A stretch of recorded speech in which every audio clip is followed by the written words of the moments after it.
Pak. Pemirsa, lalu bagaimana nasib pondok pesantren siswa santri Al Zaitun jika pemimpin pondok pesantren Al Zaitun Panji Gumilang dinyatakan sesat? Untuk membahasnya, kami telah bergabung dengan Imam Supriyanto, pendiri Ponpes Al Zaitun. Selamat siang, Pak Imam. Terima kasih sudah bersedia hadir di Metro Siang. Kalau kita menelaah pernyataan dari Menko Polhukam sejak kemarin ya, Menko Polhukam ini menyatakan sudah mendapatkan banyak masukan dan juga data terkait untuk potensi proses hukum dari pemimpin pondok pesantren Al Zaitun Panji Gumilang. Jadi seperti seolah-olah ini dibebankan hanya kepada sosok Panji Gumilang, bukan pondok pesantrennya. Setujukah Bapak? Ya, yang bermasalahnya Panji Gumilang gitu. Bukan anak-anak yang bermasalah atau lembaga pendidikannya. Ini kontroversialnya kan ada pada Panji Gumilang gitu. Jadi tepat bahwa pemerintah hanya membidik Panji Gumilang. Tapi setelah misalnya bertahun-tahun Panji Gumilang sebagai pendiri dan juga pemimpin di sana, pastinya ajaran-ajarannya sudah mengikuti ajaran yang saat ini kita duga adalah ajaran yang sesat begitu. Apakah tidak ada lapisan lain misalnya selain Panji yang memang harus juga dievaluasi di sana, Pak? Iya, nanti gini, biasanya mereka kalau sudah Panji Gumilangnya ditindak, itu yang lainnya pasti ketakutan gitu. Memang dia sudah siapkan yang namanya sosok MYR Agung Sedayu yang saya bilang agen Interpol itu di BIN, Badan Intelijen Negara, itu kelihatan yang akan jadi bumper atau sudah digadang-gadang ini yang akan menggantikan saya atau Imam Prawoto gitu. Jadi udah disiapkan itu gitu, Pak. Oke, tapi berarti ada lapisan-lapisan misalnya harus juga dievaluasi oleh pemerintah selain Panji Gumilang? Ada, nantinya ada. Nantinya ada, tapi akan ketahuan lah semua gitu. Jadi berarti itu sudah mengacu ke seluruhan pondok pesantren dong Pak ajarannya, atau bagaimana? Sebetulnya kalau yang dikatakan seluruh pondok pesantren itu tidak. Karena sebetulnya sampai hari ini itu sebetulnya di pesantren itu udah terjadi jadi kontra, persaingan. Jadi ada yang memang masih idealis ingin mempertahankan pondok, ada yang nyari uang aja di situ, ada yang mau menyelamatkan diri dan sebagainya dan sebagainya. Tapi mayoritas misalnya Pak, apakah sudah terdoktrin dengan ajaran Panji Gumilang? Ya, kalau di level pimpinan iya, tapi kalau di level guru dan santri belum tentu gitu. Karena saya beberapa saat dialog dengan khususnya para alumni, mereka bilang saya jangan dibawa-bawa dong. Ternyata ajaran itu tidak diterima oleh mereka gitu. Karena kan saya juga kasihan kepada para alumni dan para santri, jangan sampai mereka itu punya citra yang jelek di masyarakat. Baik.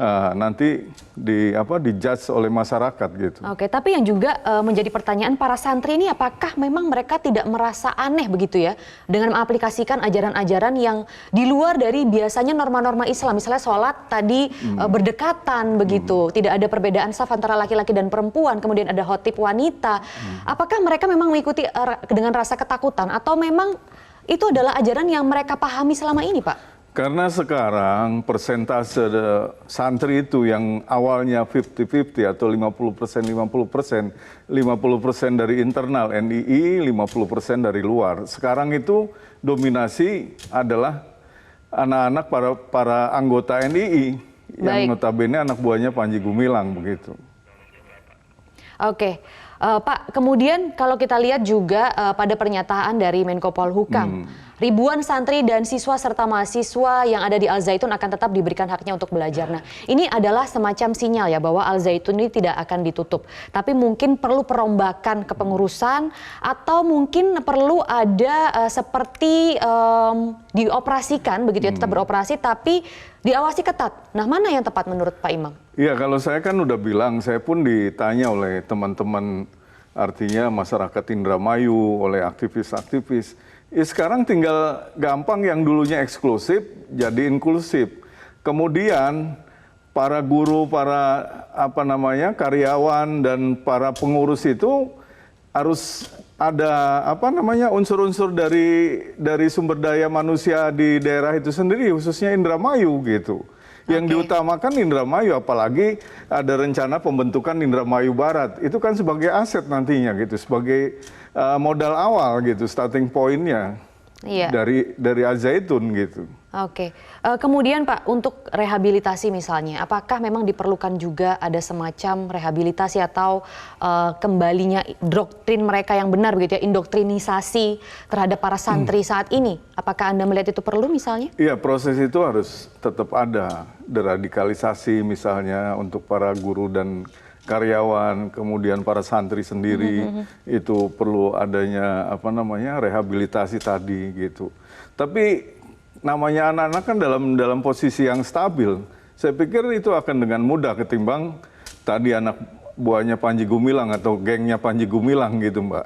Oke, tapi bisa tidak sih Pak kepengurusan itu memang diambil alih dengan Pak Imam melihat saat ini memang mayoritas masih mengikuti paham yang ada atau masih mengikuti pimpinan yang ada saat ini yaitu Panji Gumilang? Kalau kita mengacu ke undang-undang yayasan itu masih bisa. Saya masih badan pendiri kok. Panji Gumilang itu menjadi badan pendiri itu diangkat dan ditetapkan oleh Imam Supriyanto. Dan dia harusnya berhenti dia karena sudah terkena tindakan hukum atau tindak pidana. Dan yang lain-lainnya sudah meninggal. Artinya itu masih bisa diselamatkan dengan kita mengacu kepada undang-undang notaris. Karena gini Mbak ya, itu semua Panji Gumilang itu siapa sih? Dulu hanya sebagai kepala sekolah di madrasah aliyah swasta, kemudian bisnis beras. Kok bisa-bisa sekarang itu kaya raya? Agung Sedayo itu siapa sih? MIR Agung Sedayo yang rumahnya disita oleh bank, kok tiba-tiba sekarang jadi kaya raya, punya Jaguar dan sebagainya. Terus Imam Prawoto punya istri lebih dari 5 orang. Jadi itu dugaan kan, Pak Imam apa memang? Ya apa memang kaitannya dengan memperkaya pesantren diri ini? gitu. Dia sebetulnya nggak sungguh-sungguh membangun pendidikan.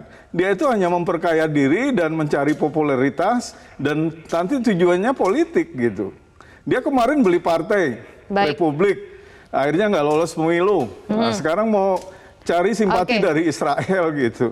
Baik. Kemudian bagaimana misalnya dengan hasil dialog? Apakah Pak Imam masih berkomunikasi misalnya dengan para guru dan juga misalnya wali siswa? Nah, bagaimana dengan wali siswa, Pak? Ya, saya kan dulu sebagai pendiri di yayasan itu, sebagai aktivis juga di sana, sebagai program manajer di pertanian terpadu. Artinya saya penegak disiplin juga. Kan cukup akrab, cukup dekat dengan wali santri, dengan santri-santri dulu. Apalagi santri-santri yang belakangan tidak setuju dengan Panji Gumilang. Itu kan, dan saya termasuk unsur pimpinan di negara Islam Indonesia gitu. Dan posisi saya, posisi yang menentukan, masih ada komunikasi dan mereka ingin supaya pendidikan itu diselamatkan. Karena itu kan sudah milik bangsa. Uang yang ada di situ tuh sodako dari orang banyak gitu. Artinya wali siswa mayoritas juga setuju ya dengan langkah pemerintah saat ini mendukung begitu ya. Kita akan lihat bagaimana nanti ke depannya ya Pak. Semoga nanti ada titik cerah ya untuk Pondok Pesantren Al Zaitun ini. Jangan sampai memang pendidikannya menjadi jangan terkorbankan. Itu kan waduh, itu kan aset yang luar biasa dan susah membangun kalau dari awal lagi gitu. Betul. Terima kasih salah satu pendiri Pondok Pesantren Al Zaitun Imam Supriyanto sudah bergabung di Metro Siang kali ini. Salam sehat Pak Imam. Siang.